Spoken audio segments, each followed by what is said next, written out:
I'm Abanza Joharisi from BSMTS1 Bravo, and this is my presentation about ships discharging in bulk.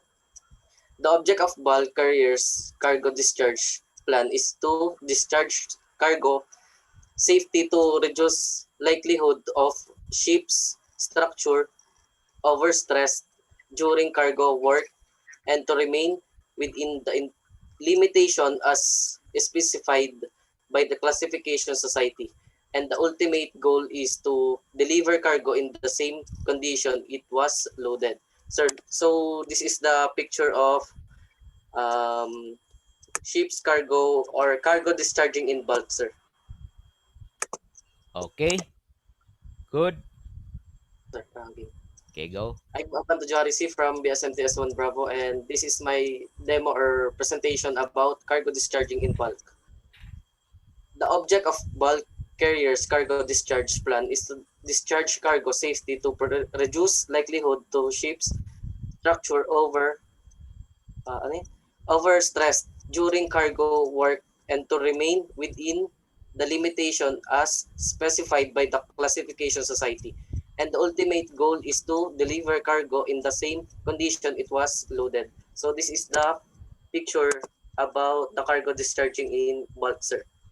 Okay, can you show us in YouTube so that there is a video showing in a uh moving picture in order to show the your classmates the full view of how to discharge cargo in bulk using clamshell, using uh, conveyor belt.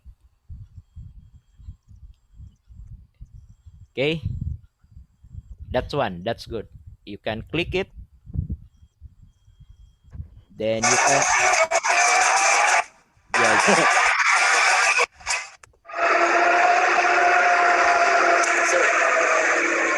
slow down the volume.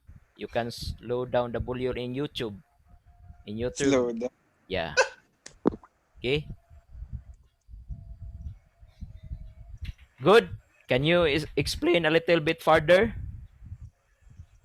sir, as you can see, the crane or the Clamshell. substances or mm, the what we call buhangin, sir, is or picking the ano or the port crane is being used to discharge the clinker, sir.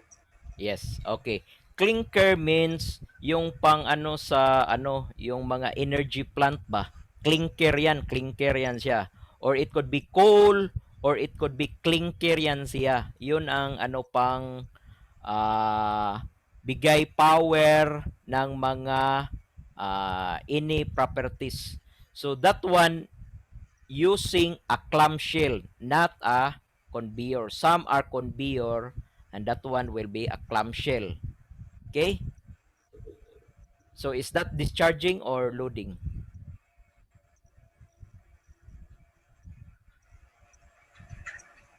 Discharging or loading?